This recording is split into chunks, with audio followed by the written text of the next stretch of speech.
Dr. César, só uma situação. Você falou da questão da quesitação, né?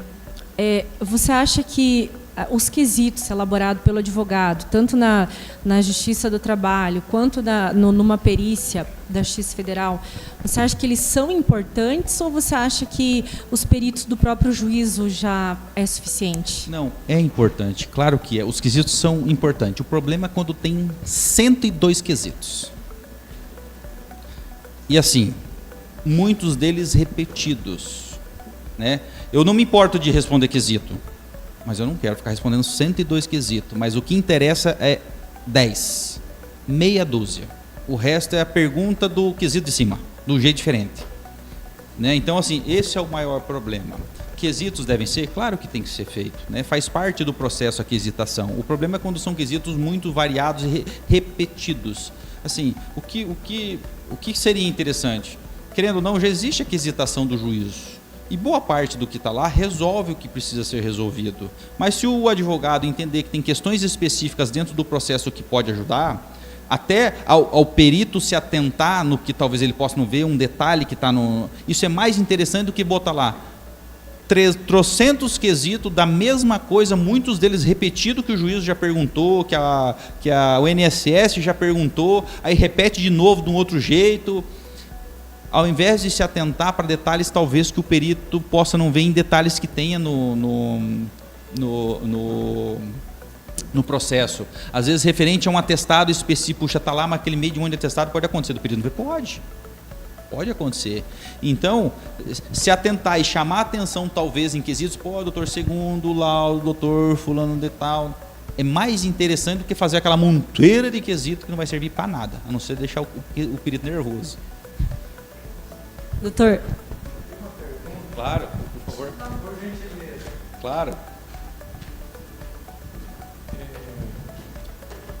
Na síndrome do túnel do carpo, é possível hoje, na sua opinião, ter um exame que dá o diagnóstico através do exame somente?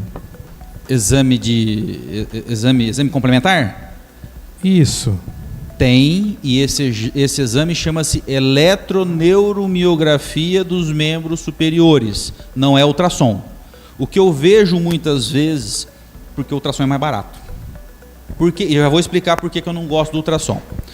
O ultrassom é um exame de imagem.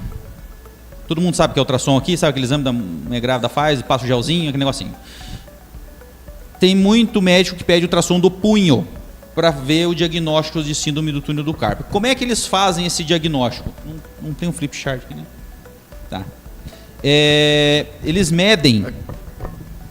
Quando você coloca o ultrassom assim, aqui está o nervo, tá? Porque o que é a síndrome do túnel do carpo? Quando você tem uma compressão, um inchaço, vamos dizer assim, desse nervo mediano, tá? Que é o que causa a síndrome do túnel do carpo.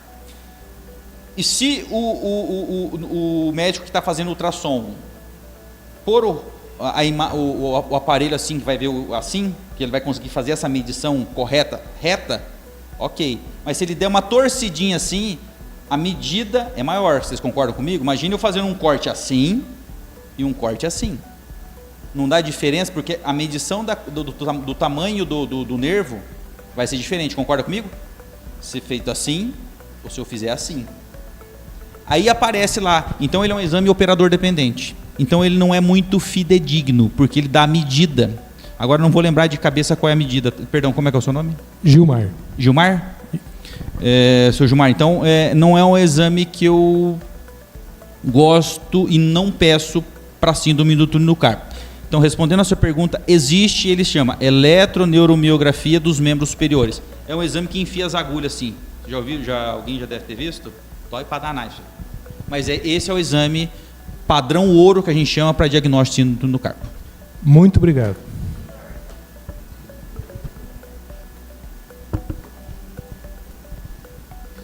O doutor mencionou a importância do prontuário, do histórico. Nós temos a realidade de muitos reclamantes que fazem o tratamento pelo SUS, né? Nessa situação, a limitação quanto aos exames que são possíveis se realizar pelo SUS. Até o exame que o doutor falou não é realizado pelo SUS, né? Nesse caso, como é feito a avaliação do doutor como perito nessas situações? Olha, assim, o eletroneuromiografia é feito. A grande maioria dos exames são feitas pelo SUS. Eu sei que existe a demora, e entendo perfeitamente. Sim. Mas assim, infelizmente nós precisamos desses detalhes. Mas assim, o prontuário consegue. Só eu entendo que demora. Porque daí Sim. tem que ir lá. Às vezes a própria pessoa, ela vai lá pedir, o pessoal do serviço público, a gente sabe Não como é que é, fornece. não fornece. Às vezes é até interessante o próprio advogado, pega uma procuração e vai lá. Vai junto com o paciente, fala assim, viu, eu quero a cópia do prontuário e acabou. Né? Na clínica, no próprio SUS. Porque às vezes chega lá o paciente, os caras não estão nem aí, né? Isso acontece, infelizmente acontece. Então, o que eu sugiro a vocês? Vá junto, tá? Com relação aos exames complementares, infelizmente não tem muito o que fazer. É importante, até por questões diagnósticas, mas se não tem o exame complementar, a gente vai pelo que está escrito no prontuário. Tem que estar descrito em algum lugar. Porque se fica difícil, como é que nós vamos fazer o diagnóstico? Né? Às vezes estou examinando o paciente hoje, lá de trás, sem nada. Infelizmente não tem muito o que ser feito. Mas normalmente o prontuário tem. Pelo menos o prontuário. Assim, eu valorizo muito quando o médico tem um cuidado, assim, mesmo que não tenha um exame, tá? Mas assim, se pegar os nossos prontuários hoje, por exemplo, na minha clínica, tem lá, se o médico suspeita que tem síndrome do túnel do carpo, porque assim, como é que a gente aprende na faculdade? O exame chama de exame complementar. O que significa isso? Quando a gente está na faculdade, a gente aprende que a gente tem que fazer a anamnese do paciente, examinar o paciente, né, pôr a mão no paciente. É isso que a gente tem que fazer como médico, né? E num exame físico bem feito, você consegue pelo menos ter a quase certeza de que o diagnóstico, por exemplo, é da síndrome do túnel do carpo. Existem exames no exame físico específico que você faz que você consegue ter essa suspeita, se não quase 100%. Então você acaba pedindo o exame simplesmente para confirmar aquilo que você já tem quase certeza que é. Então ele é exame complementar. Então um bom exame físico feito, escrito lá, poxa, paciente, aí assim, aí você vê as diferenças, por isso que tem laudos que a gente acaba considerando e tem laudos e prontuários que a gente não considera. Tem prontuários que a gente olha, eu fazia isso quando era piazão novo, tinha que atender aquela monteira de gente, às vezes não escrevia no prontuário, né? Paciente sem queixas, paciente dor na mão, formigamento, exame físico, SP. Porra, SP? Né? Sem particularidade, né? Aí você pega um prontuário, trabalhador com formigamento nas mãos, que iniciou há tanto tempo, que piora à noite, melhora assado, fez tratamento com anti-inflamatório, isso, aquilo. No exame físico, poxa, tenho Tinel, Fallen, que é o nome, né, a nomenclatura do teste específico que a gente faz no exame físico, positivos, bilateral, né, os testes específicos, hipótese diagnóstica, síndrome do túnel do carpo. Exame solicitado, eletroneuromiografia dos membros superiores. Se fez ou não, ok, mas você pega um prontuário, um laudo desse e fala, não, realmente o cara examinou e muito provavelmente realmente ele tinha. Aí você examina o cara está pior ou até com o mesmo sintoma. Beleza, cara, começou naquela época. Tá vendo como é diferente? Aí eu às vezes pego um laudo assim, dor no punho, suspeito de síndrome do túnel do carpo. Pô, mas cadê o exame? Entenderam a diferença? Então, é o conjunto, não é só se tem exame ou se não tem exame, se tem prontuário ou não tem prontuário, se tem atestado ou não tem atestado médico. É o conjunto como um todo. Por gentileza. Muitas vezes a ação previdenciária está junto com o trabalhista.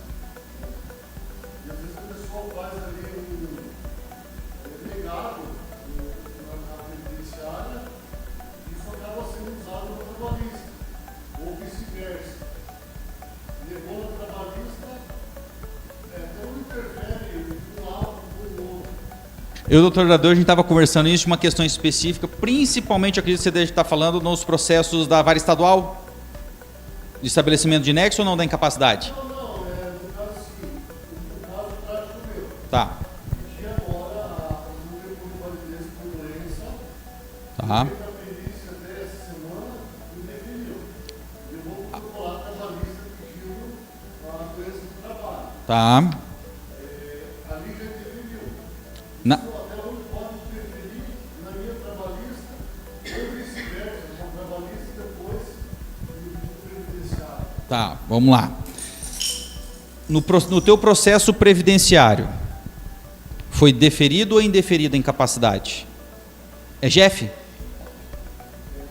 Justiça... Hã? Ah, tá. Não foi feito perícia ainda. Ah, não teve perícia judicial.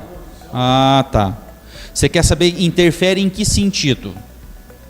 Você diz assim, se o laudo do perito do trabalhista pode prejudicar o teu processo, por exemplo, na federal? Ah, cara, se ninguém juntar o laudo e contestar... Assim, as duas casas, os dois órgãos não se conversam, pelo menos até então. Pode. Poder até pode. Normalmente o juiz do trabalho acaba oficiando o perito do INSS para juntar o laudo previdenciário não judicial. Normalmente isso acontece. E é regra quase, na verdade, pedir para juntar. Aí, nesse caso, com certeza vai interferir. Mas só uma outra coisa. Como que faz para... A maioria dos peritos não querem ter o local de trabalho. Cara, junta isso aí. Anotaram ali do CFM? 2323 de 2... Ah, não vou lembrar a data, 2022 lá. Cara, coloca e justifica. Quando eu sou assistente técnico, eu faço o cara aí. Falei, se você der nexo, você vai ter um local de trabalho. Porque ele... 2323? É. Esse. Tá aqui, ó. Estudo do local de trabalho. Se ele não for, por exemplo, eu faço perícia para justiça do trabalho, só não faço em Cascavel por conta da minha clínica, eu sou médico coordenador de várias empresas de grande porte aqui em Cascavel. Fiz muitos anos atrás, mas por conta da clínica hoje eu não faço mais. Mas faço ainda em Toledo, Foz do Iguaçu, Marechal Rondon. Então assim, hoje eu não...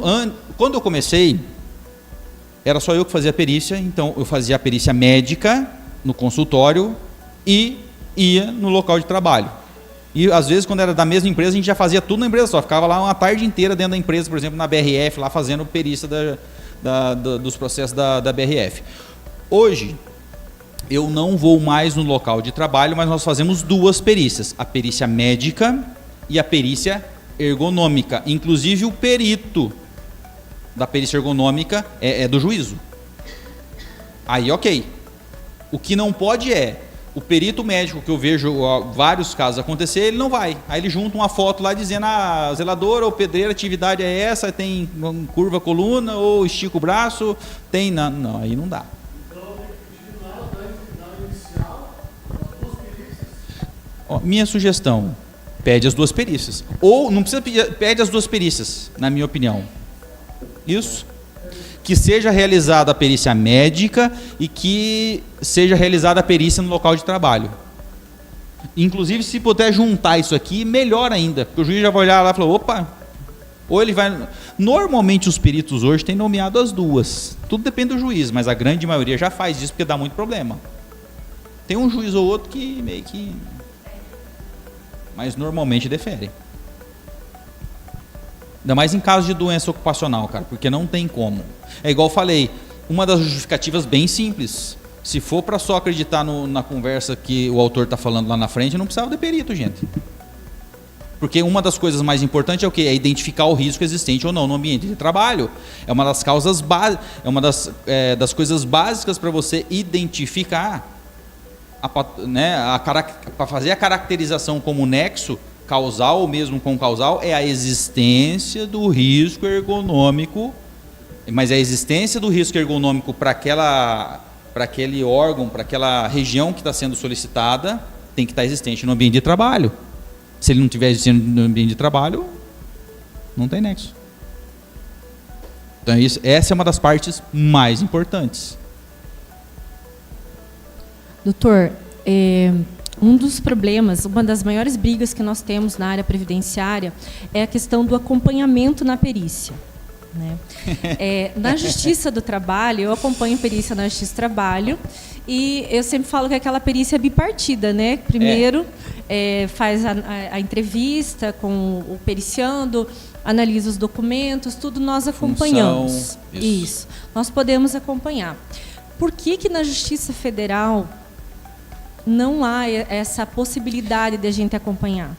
Então, que funciona assim. Na Justiça do Trabalho tem 2 momentos, porque pelo menos comigo é assim. O primeiro momento qual que é? Você fala da atividade, fala dos riscos e por aí vai.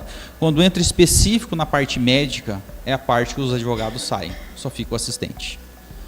Né? Na previdenciária, não tem muita questão da discussão das atividades, a não ser na parte inicial. Tá? Então, assim, o que eu vou dizer? Do ponto de vista médico, até eu esqueci de trazer a resolução, vocês me perdoem, do CFM, que traz sobre isso a questão do acompanhamento, que existe, acho que vocês até sabem, da questão do acompanhamento. Realmente, do ponto de vista médico, não dá. Mas tudo vai a questão do bom senso. Né? Assim, poxa, fez aquela questão inicial, questionou, e acontece. Já aconteceu várias vezes comigo, de às vezes, assim, por mais que o advogado seja da parte, tem coisas da história médica que o paciente não quer falar com a pessoa olhando do lado, que o advogado saiba. Então tem esses detalhes, parece ser bobeira, mas não é. Eu já peguei situações, inclusive o advogado insistiu tanto, falei, não vou ficar brigando aqui, né? Eu olhei para a paciente, olhei e falei assim, fulana, ela é a sua advogada. Você permite que ela fique? Eu vou precisar que você faça esse exame, eu vou precisar que você me diga isso. Você permite? Eu prefiro que não. Então, quando envolve essa questão médica mais íntima da pessoa, é mais complicado.